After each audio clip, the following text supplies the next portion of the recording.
I need you to stop whatever you are doing, because what I am about to tell you, I have never told anyone the complete version of. Not my mother, not my closest friend, not the therapist I saw for 2 years after everything fell apart.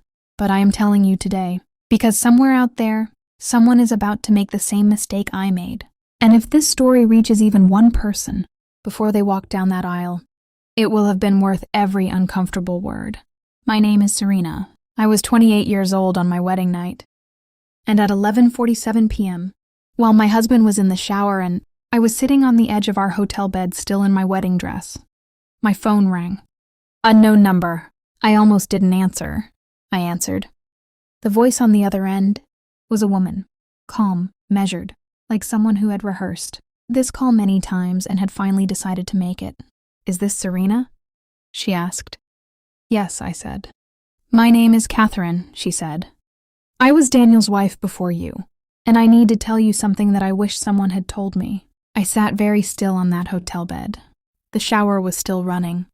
My wedding dress was still perfectly pressed. The champagne on the nightstand was still cold.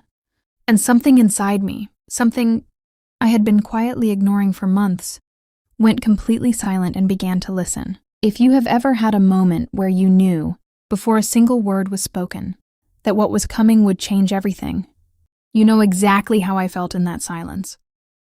I'm listening, I said. And Catherine told me everything. If this is already hitting something in you, if something in your gut is recognizing this story, subscribe to this channel right now, because every week I bring you the stories nobody else is telling. The real ones, the ones that change how you see everything. Catherine had been married to Daniel for 3 years. They had met the same way Daniel and I had met, at a work event. Charming and confident and magnetic in all. The ways that make you feel chosen just by being near him. She told me about the early months, how wonderful they had been.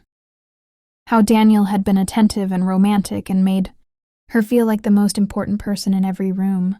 How she had told her friends she had never felt so loved. I recognized every single thing she described.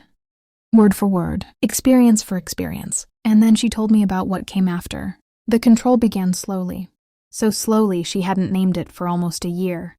Small things, suggestions about what she wore, gentle observations about her friendships that gradually became reasons. Those friendships faded. A comment here, a concern there, always framed as love, always delivered with that calm, reasonable voice that made her feel that questioning him was the unreasonable thing.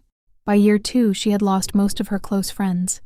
Her confidence had been quietly, methodically dismantled. Not through cruelty, but through 1,000 small erosions that each seemed, individually, like nothing. By year 3, she had left, with nothing but what she could carry, and a therapist who had helped her understand, slowly and painfully, exactly what had happened to her. I sat on that hotel bed and listened to Catherine's voice and felt the floor disappearing beneath me, because everything she was describing, the charm, the gradual isolation, the way he reframed her reality, I had seen glimpses of it. Small moments I had noticed and then talked myself out of. A comment about a friendship that had made me pull back slightly. A reaction to something I had worn that I had filed away as sensitivity. Moments I had chosen because I loved him to explain away. Why are you telling me this now? I asked. On my wedding night? There was a pause. Because I tried to reach you 3 times before the wedding, she said. And I lost my nerve each time. I kept thinking, maybe I'm wrong. Maybe he changed. Maybe I'm the problem. Her voice broke slightly on that last sentence. But you're not the problem, I said quietly. More to myself than to her. No, she said. Neither are you. The shower turned off. I had perhaps 60 seconds. What do I do? I whispered. That, Catherine said, is entirely up to you. I just needed you to know. The bathroom door opened. I put my phone face down on the bed, looked up at Daniel, my husband of 11 hours, and smiled. And in that smile was a decision I had not fully formed yet, but that was already, somewhere deep and certain, made. I did not confront Daniel that night, or the next morning, or on the honeymoon that followed. 7 days in a place I had dreamed about visiting, now shadowed by a conversation I replayed constantly in my head. What I did instead was pay attention, differently than before, with Catherine's words as a lens through which everything looked slightly, unmistakably different. And what I saw, now that I was looking clearly, was undeniable. The way he steered conversations about my friends, the way certain topics made him go quiet in a way that felt less like sadness and more like strategy, the way he remembered things I had said in ways that were slightly off, slightly reframed, in ways that always, somehow made me the one who needed to reconsider. I called Catherine 3 weeks after the wedding. She answered on the second ring. We talked for 4 hours, and by the end of that conversation I had the name of her therapist, the name of a lawyer, and something I had not expected to find on the other side of the worst phone call of my life, a friend.